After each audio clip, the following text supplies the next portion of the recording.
This today, Word Traction Podcast Network is enough with the JCPOA slander. We're dancing all around what was the justification for going into Iran in the first place. No, the president clearly elucidated exactly what his intentions were, and he laid it out clearly for the American people, because every member of the administration thinks that our attention span is as short as the president's, and we won't remember what was said yesterday. Now, for some of us that are a couple years older than the median, those kind of things happen. They're senior moments, or nearly senior moments. We know that Donald Trump is declining in mental acuity. We see signs of that every day. But the JCPOA, which more commonly known as the Iran deal, JCPOA sounds fancier. Joint Comprehensive Plan of Action, JCPOA. And that was officially started working group official in the beginning of 15, but really in 2013, they were putting the nuts and bolts together on that. And that was the parties that were responsible for the execution of the agreement were the P5+1. P5 is a cute way of referring to the permanent members of the UN Security Council. So that's our friends our good friends in China, Russia, UK, France,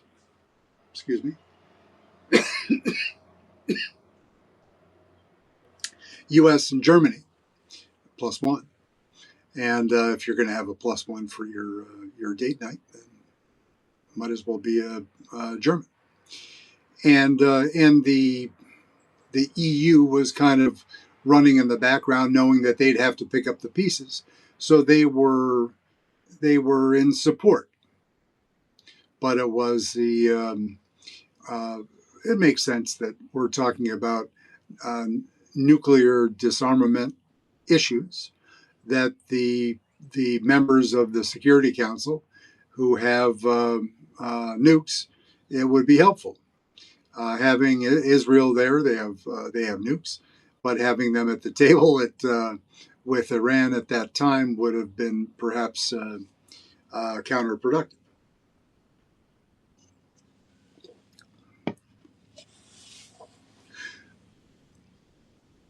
So the components, won't get into the nitties and the gritties, but it was basically a framework that would allow for inspections,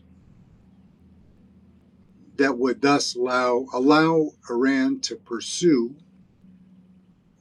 nuclear research and have the materials necessary to have a power plant and do the things necessary for medical research without being able to, in short order, have weapons grade fissionable material. Right? There are a lot of valid criticisms about the agreement, the slander, when it's a one size fits all. It sucks. Not helpful. But the agreement did not contemplate the amount of regulations and the amount of work that would be necessary to draw in the two other the missile component and the Iranian proxy component. Legitimate criticism that this agreement, this was about the nukes. why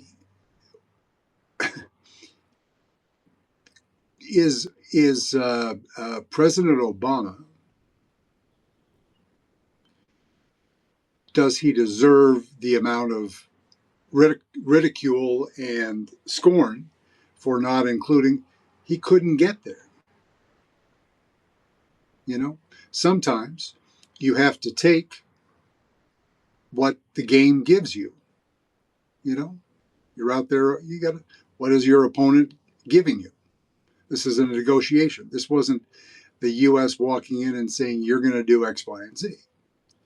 We're trying that now. We're couching it in some sort of negotiation, the 24 hours in Islamabad, which was designed for failure almost from the beginning. And J.D. Vance, just to look at his face, obviously, but to listen to him get up in part of, I think, sentence 2 of his statement at the end of the negotiations in Islamabad over the past weekend was, well, this is a lot worse for Iran than it is for the U.S. That's part of a campaign speech, maybe, but it's not a productive statement in the midst of negotiations. And even though they didn't get anything done miraculously, they didn't complete complex negotiations in one day, right? Even if they had sent competent people, other than Jared Kushner and Steve Woodcock, along with JD, who is not a skilled negotiator, particularly in this area. Yeah, he went to law school. Didn't everybody? That is not an automatic qualification for being a master negotiator. Right? So we have Obama. He saw he read looked at the court and said, this is what we can get, and this matters, because until Donald Trump handed the Iranians the Strait of Hormuz as a weapon, the most consequential forcing mechanism that the Iranians had to terrorize their neighbors was their nuclear capability. And could we get a handle on that? Never suggesting that the JCPOA was perfect, best ever, first ever, but best ever of its type in that context. We're not talking SALT II with the U.S. and Russians that, every American citizen has a nuke in their closet. This is a more discreet, more addressable problem. And all we need is, go back to the Ronald Reagan rule of trust but verify. And that was what this was intended to do. It was understood by not all the parties perhaps, but the adults in the room, that they would have to revisit this agreement. It was built right into it, 10 years. And also they would have to work on independently the issue of missile manufacturing, proliferation, however you want to refer to it, and proxies. I'm not minimizing the proxies, are the ones that killed 240 Americans in a Beirut barracks. The Israelis don't need to hear any stories about Iranian proxies. They know about them every day. Hamas, Hezbollah. They're intimately familiar with the subject. But do you wait for the perfect deal, or do you take what's in front of you and get a win, and then go back to the negotiating table? It's part of the game, politics. Lots of personalities, lots of different motivations around a table like that. Commercial, as you know from your current president, corruption, all the real world issues that are in play around that table. So what Obama and his team did was they said, this is for this discrete part of the challenge. This is as good as we're going to get now. Let's get this agreement done. And they got it in place in 2016. It was, finalized late 15, in place 16. And and then, of course, Donald Trump was elected.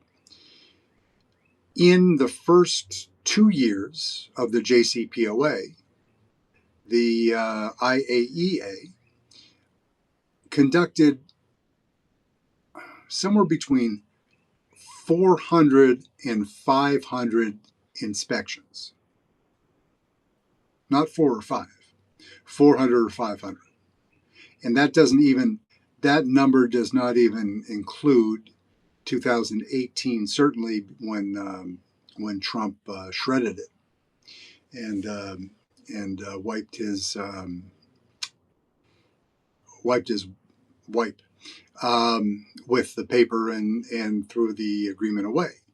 So we had inspections, a whole bunch of them, and if you're not familiar with it, the strike rate on those inspections of I'll call it 450.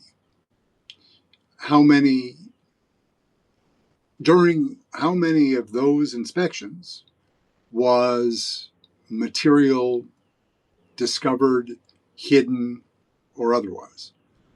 Exactly 0. Now, if you're a cynical person, as I have professed to be, you're like,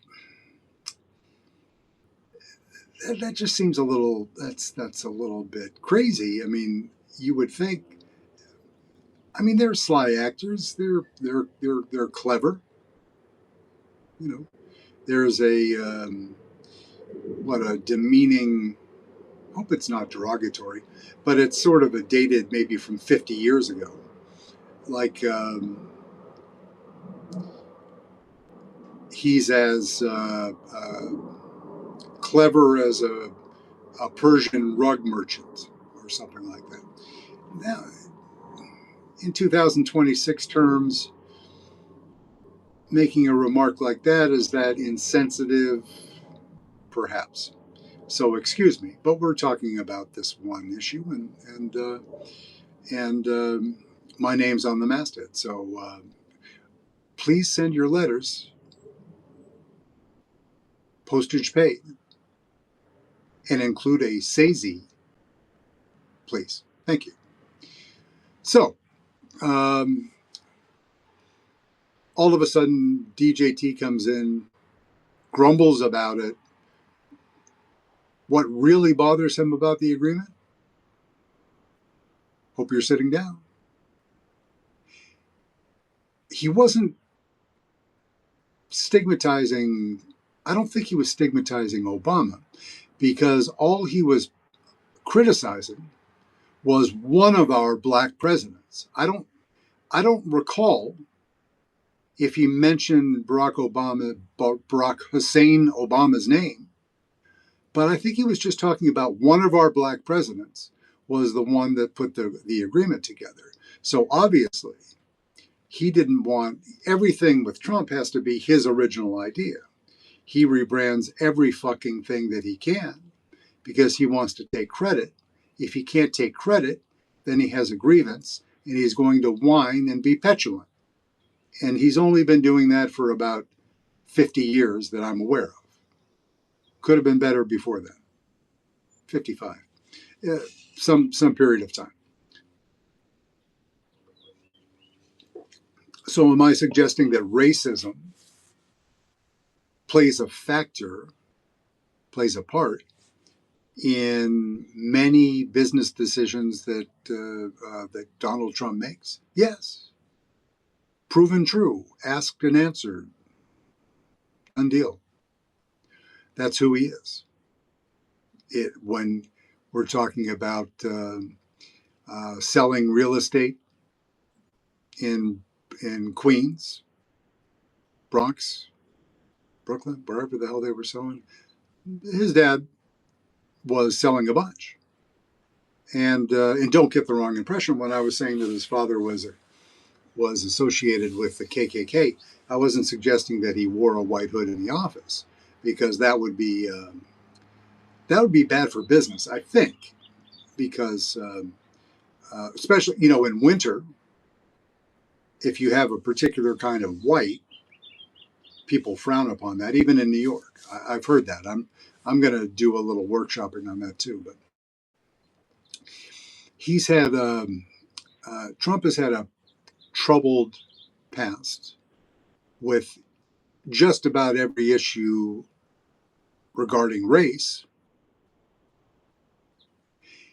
and in fact his rhetoric about the Jewish community has only improved since his daughter married Jared Kushner. Coincidence? I don't think so. I'll have to get the exact quote because it's offensive, and I would hate to get it wrong. But there's kind of one of Trump's legacy quotes, legitimately from 30 plus years ago. Oh, I'm going to take a shot anyways. Essentially, what he was suggesting was that if you're going to employ guys to count your money, you want the guys running around with beanies on. That's yarmulkes for, yeah. So he's throughout his career, he's come out with remarks that you would most graciously call anti-Semitic tropes. Can you excuse the fact that this was in the end of the Reagan administration and not the Trump 2.0? You decide. If you care to make allowances, for vile speech and put it in context of the time, that is, I can't tell you any differently. That's your decision. I try to be a better man in that respect, because sometimes I'm a little too gracious at kind of just writing off inappropriate language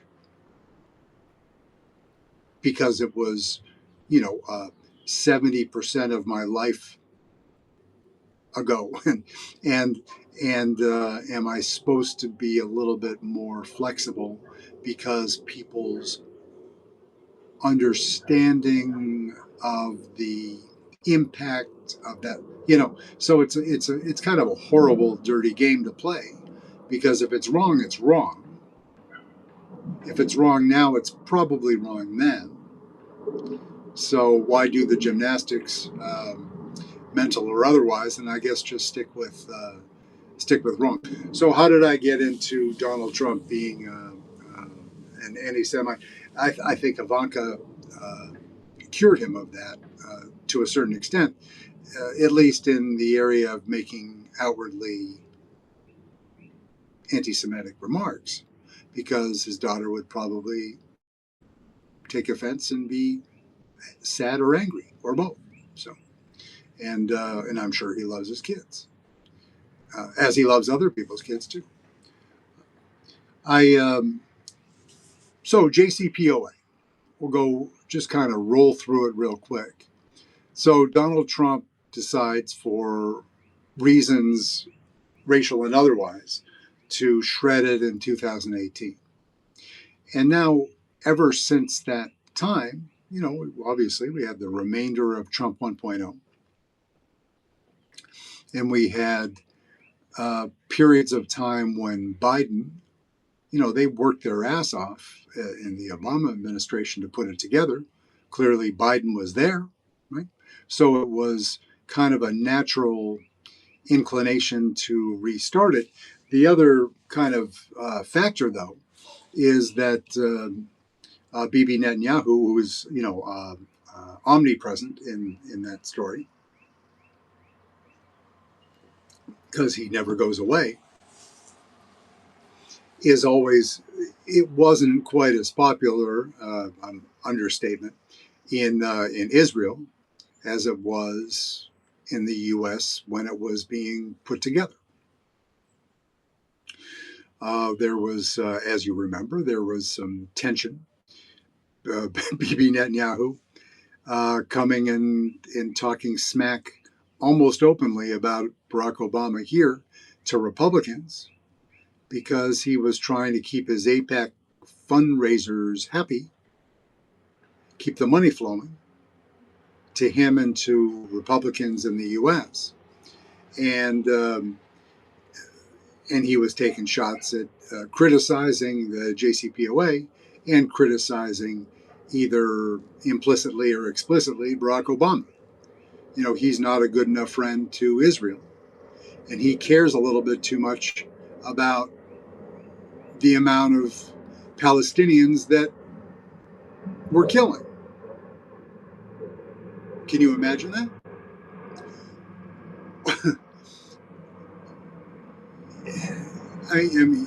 You were there. You remember the Barack Hussein Obama was not only the middle name was not invoked frequently only by Donald J. Trump, but by other members of the Republican Party to suggest that Obama was a sympathizer of radical Muslim causes, not just because he was born in Kenya, ladies and gentlemen, but because he's probably on the payroll of, the crazy shit that comes out of those bad people's mouths. So that's it. It was a fight. There was no real traction. There was a very excited neighbor across the street talking about how nice it is to see the sun out. So we will let him or her do their thing and move on. So Obama, clearly Netanyahu, not a fan, and I think it was mutual. I mean, because nobody really likes Bibi, but it's, Israel. Israel has been an ally of the United States in matters Middle Eastern and otherwise for a long time. That, of course, as we all know, is undergoing a pretty substantial shift right now, primarily because of Netanyahu's poor management of the Hamas/Gaza issue. Hamas, legitimate terrorist organization, deserves to be dealt with. But to take Gaza together with what's going on in Lebanon right now, and that an indiscriminate attack in civilian areas, hunting legitimate terrorists, but not taking the time to be more discerning and precise with predictable civilian casualties, is not being a good human being. There's a reason why he's been convicted of being a war criminal. Not discounting Israel's right to defend themselves and to prosecute those responsible for October 7th. But as everything in the world, there has to be a balance. And when the balance is shifted towards Netanyahu's program to prolong hostilities in order to stay out of the dock and face prosecution, That's a legitimate question. He's bought himself some extra breathing room, and whether he's bought himself enough breathing room in his own country to get through another election cycle remains to be seen. 4 or 5 months ago, it was I didn't think it was possible, but maybe at this point, that's enough Israelis will be pleased with his decision to degrade enough of the Iranian threat, which Israelis can feel in a way that we here cannot. Non-Jew American dude, we are not, as of today, hearing drones, at least armed drones, flying overhead. We're not hearing explosions. We don't hear sirens. We don't have to evacuate into bomb shelters. So it's fair to say that if you were under assault, you would feel differently. People protesting against Israel here in the U.S., students or otherwise, that haven't themselves either witnessed that, as the Israelis have, or lived in one of the many Arab Muslim countries and suffered the abuses that were meted out by Israel themselves. So we perhaps don't have the standing here to be all that critical, but we're just making observations. Bibi's behavior has not helped him or Israel's standing in the world too much. Not great. But as with everything else, it's tides come in and they go out and ebb and flow. And we're on to the next thing. It really depends how this Iranian debacle resolves. If, for instance, Trump says, Bibi, you got to just deal with what you've got done so far. Stand down. No more Lebanon. And talk to me before you do anything crazy otherwise. And the Strait of Hormuz returns to, again, we're going to be well behind for a number of months because of the impact. But if things sort of go back to normal, does it fade into a less profound risk for both Netanyahu and for Trump? To some degree, because again, people do move on. If say we're here, we're 2 days from tax day, and we get to late May, and perhaps the first World Cup game, which I, by my very self, with the help of Pope Leo today, canceled World Cup in the United States and moved it to Hungary. Not practical. Probably not enough time to build stadiums in 2 months. But the Hungarians deserve World Cup, and we don't. So that was just me. That's my sort of absurdist, satirical twist on that subject. Because why reward people for bad behavior? And that's Trump every single fucking day. So, yeah. And I've admitted before that I'm not perhaps the world's biggest that kind of football fan. I like that other one with helmets and more contact. But that's me. Why don't we leave it there? I'm going to give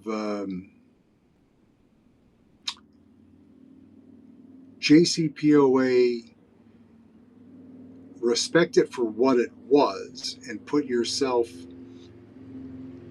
in the chair that Barack Obama was sitting in on that date, and going back to 13, when, that's 2013, Vladimir Putin was only moving his operation to the United States to start working with the Trump 1.0 team. So that's a long time ago. So many things have changed. Now, am I disappointed in our boy Voda at what happened in Hungary? No, I wanted Peter Magyar to win, because I'm just kind of sick of Viktor Orban's game, and we have to move on. And the dynamics of, as we've talked about on a number of episodes, of Orban out, Germany in transition, French elections in 27, a little bit chippy, as I described earlier, chippy behavior in Czechia between the prime minister, who likes Vladimir, and the president, who is more EU. There's some wonderful tensions. Will Putin be able to pick off another leader with money, with what they call colloquially they call blandishments, right? Like shiny things that are tempting? Will he be able to come up with the number in a crypto account to entice a leader of a sovereign nation to do his bidding? It worked with Victor, but was that the perfect tiny fat storm where Orban, intimately familiar, even though he was an anti-communist, he knew how things worked. He was familiar with dealing with the Soviet bloc and the blot, just feeling who has the juice, and Putin always does. And because I'm not a conspiracy theorist, but as I've admitted, I appreciate the absurd, and I will give applause and praise to a well-constructed, well-thought-out strategy.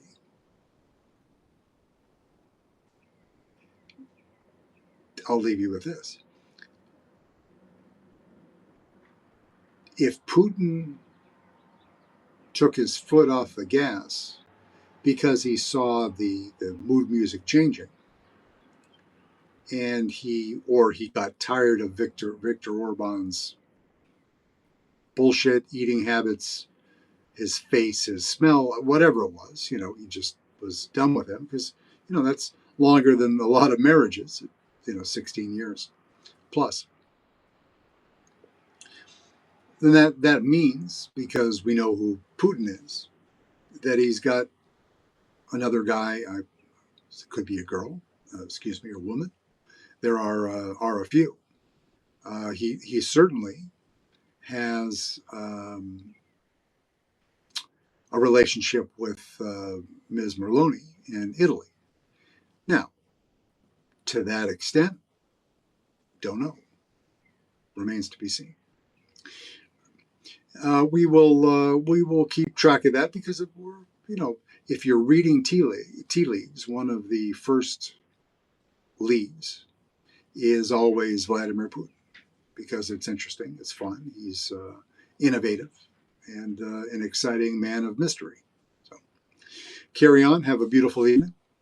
Doggy obviously got his treat, so he chilled out. Not mine, because mine is passed out with his mommy very close by. And We'll wish you a beautiful day and catch you sometime tomorrow, which probably, I think the way that tomorrow plays out, I might do something a little bit earlier, but we'll find out. Thank you so much. Have a great day. Notes, suggestions, hate mail, whatever, retweets, restacks, whatever there. That's thank you. Have a great day.